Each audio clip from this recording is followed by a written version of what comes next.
Fils de Dieu, Jésus, Fils de Dieu, guéri et rempli. Bien-aimés, nous allons prendre nos Bibles dans le livre de Matthieu au chapitre 16. Et nous allons lire le verset 13 à 17. Nous pouvons arriver au verset 18. Je reprends Matthieu chapitre 16, verset 13 à 18.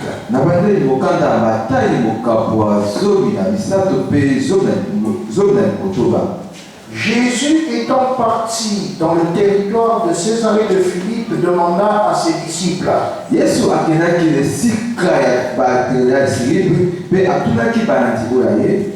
Qui dit-on que je suis moi, le Fils de l'homme? Ils répondirent: les uns disent que tu es Jean-Baptiste, les autres Élie, les autres Jérémie ou l'un des prophètes. Et vous, leur dit-il, qui dites-vous que je suis? Simon-Pierre répondit: tu es le Christ, le Fils du Dieu vivant. Jésus reprenant la parole lui dit: tu es heureux, Simon, fils de Jonas, car ce ne sont pas la chair et le sang qui t'ont révélé cela. C'est mon Père qui est dans les cieux. Et moi je te dis que tu es Pierre et que sur cette pierre je bâtirai mon église.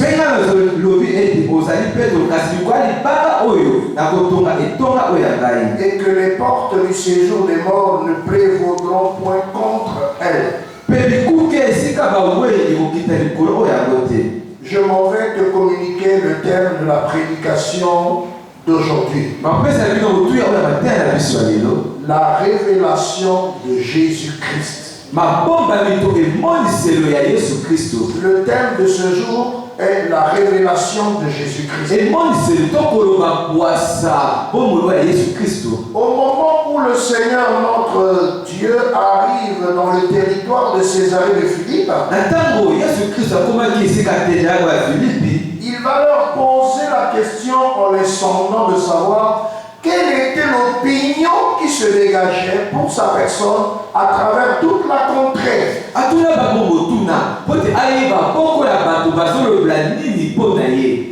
Qu'est-ce que les croyants en Dieu pensaient de sa personnalité spirituelle? À écouter la réponse qui est donnée, bien-aimé. Les uns disent que tu es Jean-Baptiste, les autres Élie, les autres Jérémie ou l'un des prophètes. Nous retenons à travers cette réponse que dans cette contrée, plusieurs croyants avaient diverses opinions sur la personne de Jésus.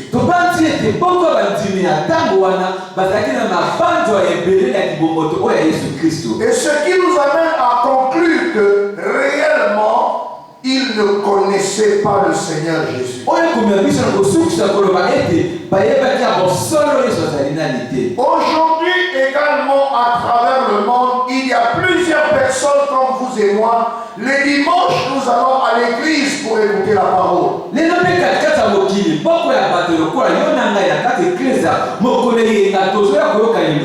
nous déclarons tous croyants en Jésus-Christ. Un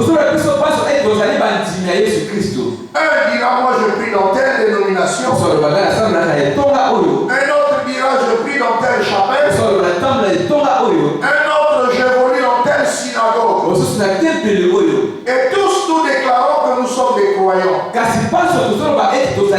bien aimés, dans la société, plusieurs personnes ont diverses opinions sur la personne de Jésus. Et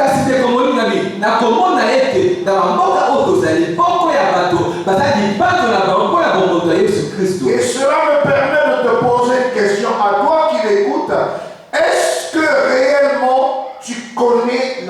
personne de Jésus.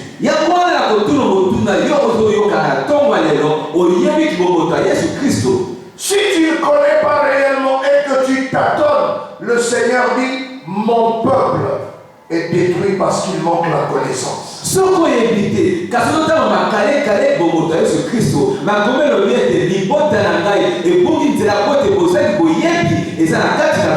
Et dans la suite de ce texte, nous voyons, le Seigneur se tourne vers ses disciples et leur demande ceci. Et vous leur dit-il, que dites-vous que je suis? Un silence glacial s'est suivi. Et ce n'est que pendant ce temps que Simon-Pierre, sous la révélation, va déclarer que tu es le Christ, le Fils de Dieu.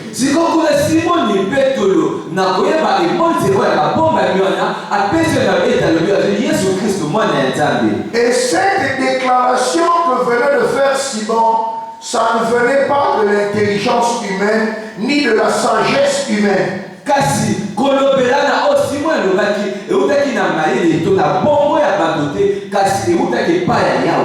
Dans un verset de la Bible, dans Jean 5, 39, le Seigneur dit, vous sondez les Écritures parce que vous croyez avoir en elles la vie éternelle, mais ces Écritures témoignent de moi.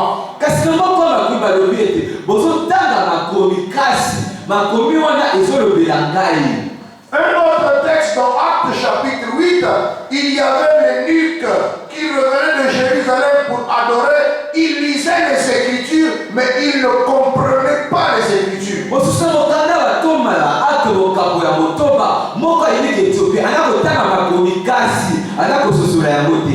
De même, aujourd'hui, dans les églises, les dénominations, les chapelles, les synagogues, plusieurs personnes ne connaissent pas réellement la personne de Jésus-Christ et ces personnes déclarent qu'elles sont croyantes.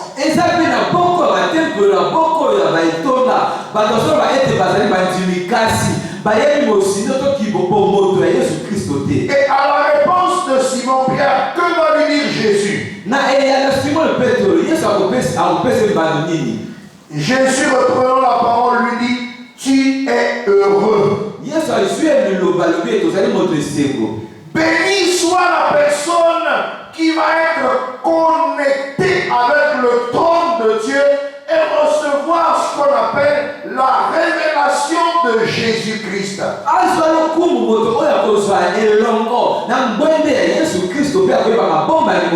Ce n'est ni par l'intelligence, ni par la sagesse humaine, ni par des études théologiques que l'on peut connaître réellement la personne de Jésus.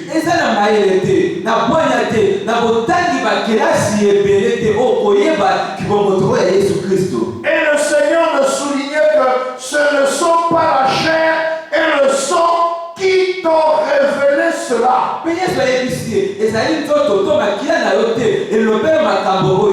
Ce ne sont pas des vains mots. Déclarer que tu es le Christ, le Fils de Dieu. Bien aimé, il faut en avoir la révélation de la part du Père.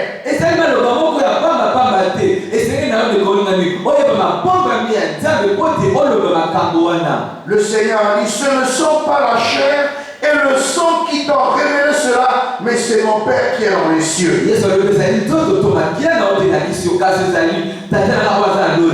Bien aimé, sonder les Écritures n'amène pas à la connaissance du Seigneur Jésus. La Bible déclare que la lettre tue, mais l'esprit vivifie. Il nous faut donc être en communion avec le Saint-Esprit. Il nous faut être connectés avec le Père dans une intimité réelle par la prière et la parole pour recevoir la révélation de la personne de Jésus.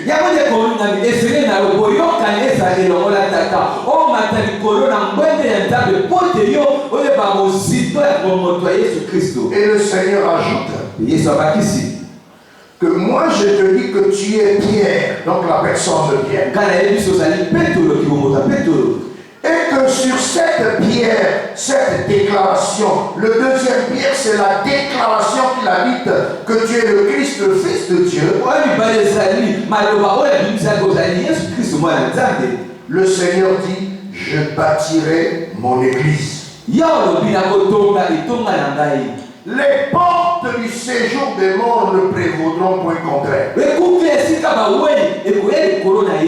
Je voudrais haut et fort annoncer ceci, bien-aimé. Cette promesse a eu sa réalisation à partir de la Pentecôte où Jésus-Christ a inauguré cette église.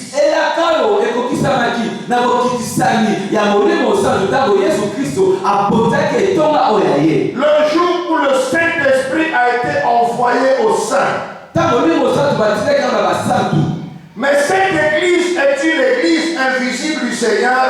Elle est constituée des véritables croyants nés de nouveau, convertis réellement, qui ont eu la révélation de la personne de Jésus-Christ.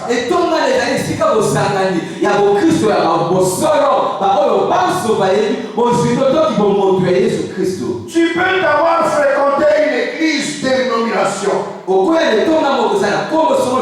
Tu peux t'avoir fréquenté une religion quelconque. Tu peux t'avoir être membre d'une synagogue quelconque. Mais l'église que le Seigneur dit je bâtirai, c'est une église invisible. Elle est constituée de tous les véritables croyants à travers le monde qui ont eu la révélation de la personne de Jésus. Et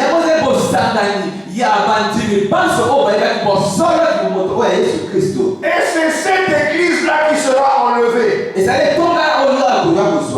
allons vivre la confusion le jour de l'enlèvement.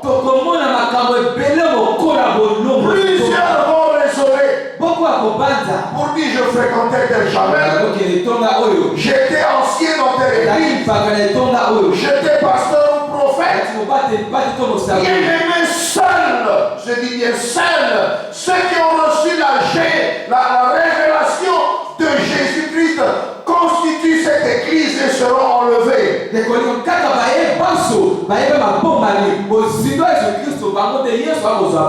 Je vais lire un texte dans Luc chapitre 10, le verset 21 et 22. Où le Seigneur a libéré une parole confirmant celle-là. Le Seigneur dit ceci. En ce moment même, Jésus tressaillit de joie par le Saint-Esprit et il dit, je te loue, Père, Seigneur du ciel et de la terre, de ce que tu as caché ces choses aux sages et intelligents, et de ce que tu les as révélés aux enfants. Oui, Père, je te loue de ce que tu l'as voulu ainsi. Ce n'est pas avec ton intelligence à toi et ta sagesse à toi.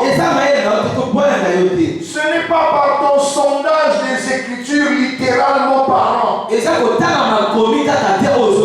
Mais il faut que tu sois en communion, en connexion avec Dieu et le Saint-Esprit pour recevoir la révélation de la personne de Dieu.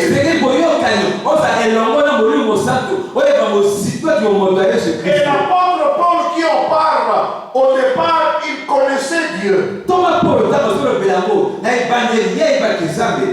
Il a même témoigné que de sa génération, il était le plus avancé. Il avait dit qu'il avait appris la théologie auprès du docteur Gamaliel. Il était fortement religieux et irréprochable. Mais bien aimé, il ne connaissait pas encore Jésus et il le combattait. Nous prenons cela dans Éphésiens chapitre 3, verset 3 à 7. Éphésiens 3, versets 3 à 7. C'est par révélation que j'ai eu connaissance du mystère sur lequel je viens d'écrire en peu de mots.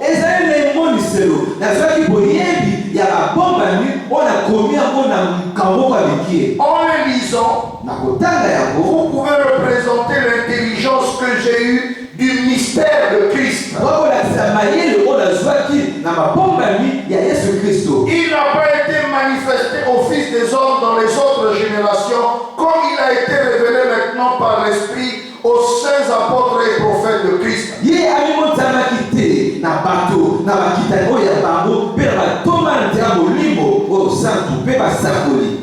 Ce mystère, c'est que les païens sont co-héritiers. Forment un même corps et participent à la même promesse en Jésus-Christ par l'évangile.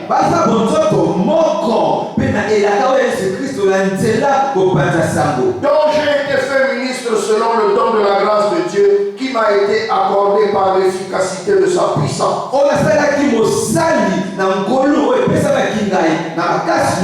L'apôtre Paul déclare qu'il a eu connaissance de ce mystère par la révélation. Ce n'est pas par l'étude littérale des Écritures ni de la théologie.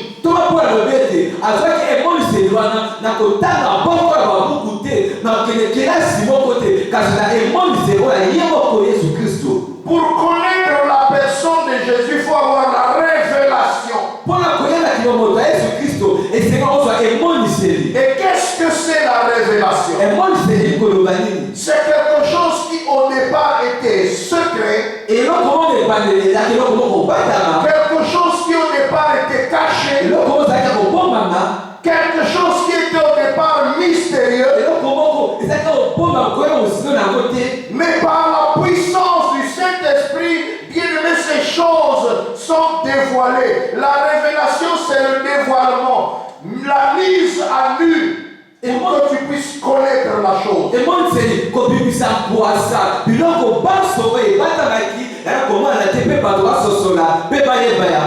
Je vais confirmer ces écrits, bien-aimés.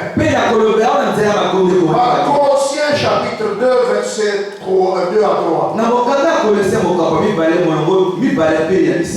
Je lis Colossiens chapitre 2, verset 2 à 3. Afin qu'ils aient le cœur rempli de consolation, qu'ils soient unis dans la charité et enrichis d'une pleine intelligence.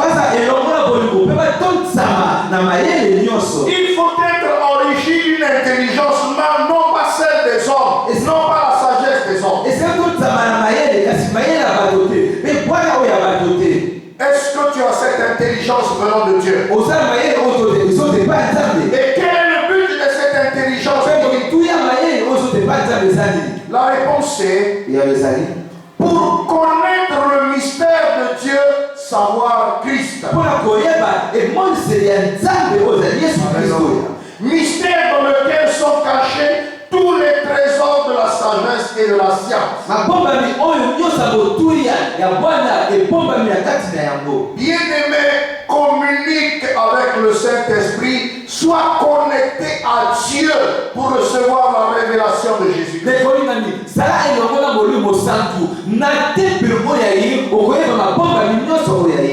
dans le texte de Colossiens chapitre 1,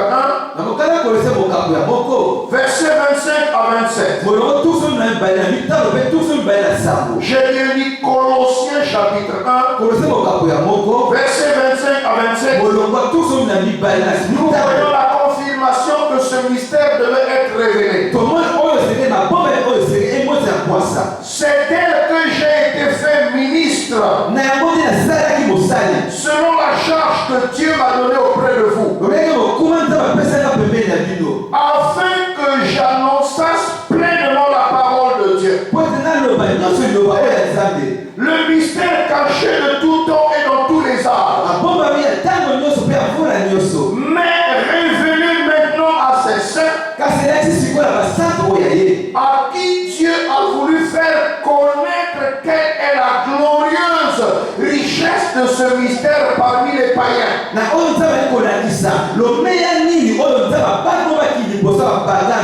Savoir Christ en vous, l'espérance de la gloire. Par le péché, l'homme avait perdu la gloire et privé de la gloire de Dieu. Ne nous trompons pas, bien-aimés, en fréquentant seulement les églises. Ne nous trompons pas en pratiquant une religion de façade. Ne nous trompons pas en sondant littéralement les Écritures. Mais sois en communion avec le Saint-Esprit. Sois connecté à Dieu. Prends des moments personnels où tu cherches la face de Dieu. Que l'Éternel, notre Dieu, te dévoile ce mystère. Et tu feras partie de l'Église invisible de Christ. Dans cette Église, il n'y a pas de Congolais. Il n'y a pas d'Européens. Il n'y a pas d'Américains. Il n'y a pas de Chinois. Mais tous nous sommes enfants de Dieu en Christ. Nous sommes fils de Dieu en Jésus. Et les portes du séjour de l'homme ne prévaudront point contre elle. Regardez comment est glorieuse la richesse de ce message. Bien-aimé, c'est la chose la plus importante dans la vie d'une personne. Ne cherche pas seulement qu'avoir des voitures, des maisons, du travail et des femmes. Mais le Seigneur a dit, cherchez premièrement le royaume et la justice de Dieu. C'est la chose la plus importante. Le jour de l'enlèvement, nous le verrons. Pendant que tous les membres des églises resteront dans leur église dénomination. Mais l'église de Jésus, par la révélation qui a connu le Christ. Et cette connaissance vous amène à collaborer intimement avec la personne de Jésus. Cette révélation te transforme, tu ne peux plus patauger dans le péché. Cette révélation t'amène, bien-aimé, à croître dans la grâce de Dieu. Nous prenons un texte biblique. Apocalypse chapitre 1, verset 1 à 3. Regarde, bien-aimé, ce que le Seigneur a préparé pour toi. Je dis bien Apocalypse ou Révélation chapitre 1, verset 1 à 3. Regarde quel est le plan de Dieu pour toi. Révélation de Jésus-Christ. Et là, je marque un arrêt pour dire la révélation n'appartient pas à un homme. Fût-il un prophète, fût-il un apôtre, fût-il un docteur ou un pasteur, l'apôtre Paul qui a posé les bases et le fondement de l'Église, il parle de la révélation de Jésus. Ne viens pas me parler de la révélation de ton prophète ou de ton pasteur. Nous continuons la lecture. C'est le livre d'Apocalypse. Révélation de Jésus-Christ. Que Dieu lui a donné. Pourquoi Dieu le lui a donné? Pour montrer à ses serviteurs les choses qui doivent arriver bientôt. Et qu'il a fait connaître par l'envoi de son ange à son serviteur Jean. Que personne ne te trompe pour te parler de j'ai été révélé, j'ai reçu la révélation d'un pasteur, j'ai reçu la révélation de tel prophète, j'ai reçu la révélation de tel apôtre. C'est un mensonge.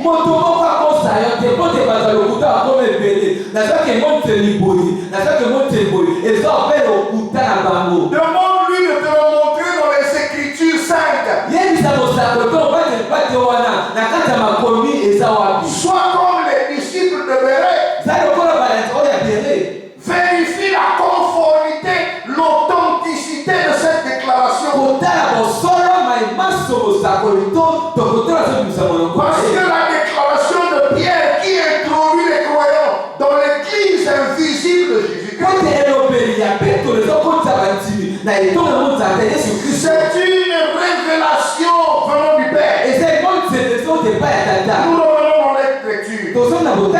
Révélation de Jésus-Christ que Dieu lui a donné pour montrer à ses serviteurs les choses qui doivent arriver bientôt. Il n'y a plus de mystère dans le livre d'Apocalypse.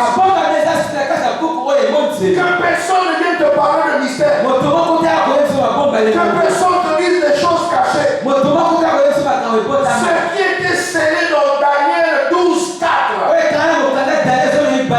Ce que Daniel avait scellé dans 12:4. Bien-aimés, nous vivons la fin des temps. Jésus nous a donné la révélation. Nous continuons la lecture.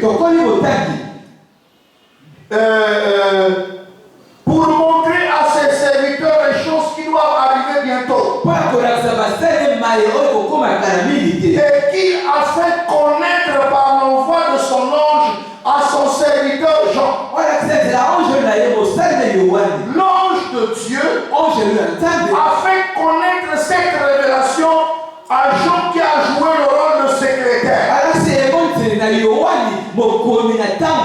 Donc il n'y a pas de secret ni de mystère dans le livre d'Apocalypse. Ça a été dévoilé. Ils ont lu. Lequel a attesté la parole de Dieu et le témoignage de Jésus-Christ. Pas le témoignage de moi. Pas le témoignage d'un prophète, d'un pasteur. Mais c'est le témoignage de Jésus-Christ. Tout ce qu'il a vu. Et regarde, quel est le conseil que Dieu te donne. Verset 3. Heureux celui qui lit et ceux qui gardent les paroles de la prophétie.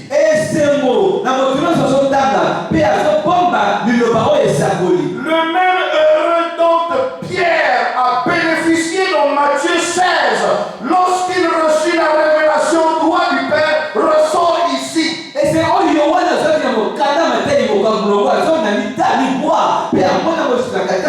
Heureuse la personne qui lit, bien aimé, en communication avec le Saint-Esprit, en connexion avec Dieu. Ne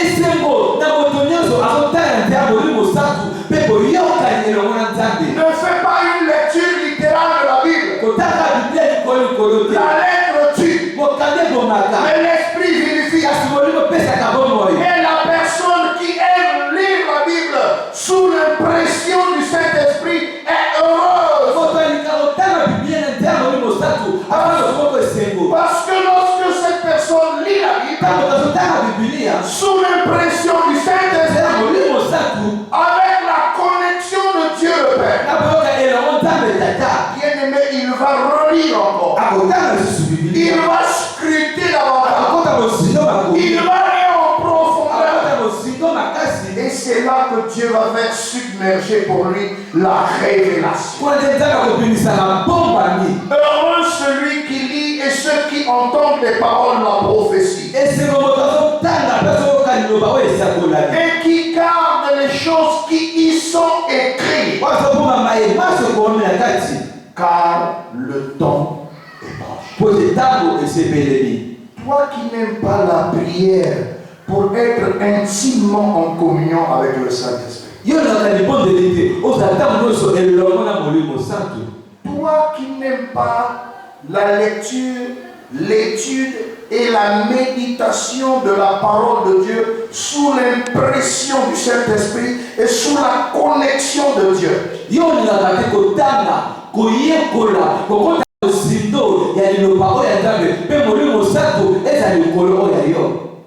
Tu n'auras jamais l'intelligence divine. La révélation te communique l'intelligence divine pour connaître Jésus-Christ. Je clôture ce message par 1 Jean chapitre 5. Le verset 20. Le résultat, bien-aimé, est celui-ci. Nous savons aussi que le Fils de Dieu est venu et qu'il nous a donné l'intelligence. Non pas la sagesse humaine ni l'intelligence humaine. Et pourquoi?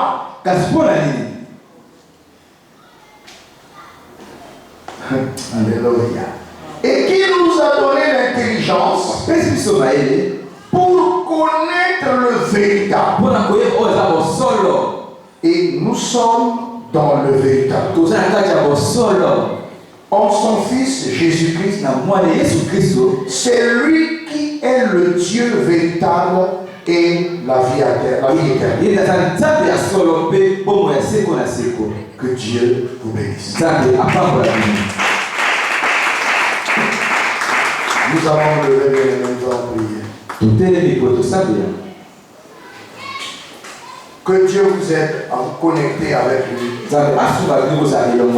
Dieu vous aide à communiquer avec le Saint-Esprit dans la prière. À marcher sous la conduite du Saint-Esprit. En rejetant les œuvres de la chair. Et devant la voix écrite. Père éternel, Dieu tout-puissant, nous venons te bénir et te recommandons ce moment, Seigneur. Donne-nous d'être en communion avec le Saint-Esprit par la prière, par la sanctification, que nous marchons par l'Esprit, Seigneur de gloire, et d'être nous, Seigneur, connectés à Dieu, le Père, par la lecture de la parole, sous l'impression du Saint-Esprit, afin d'obtenir cette intelligence divine qui nous donne la révélation, la connaissance de Dieu. Au nom de Jésus. Amen. Amen. Que Dieu vous bénisse. Amen.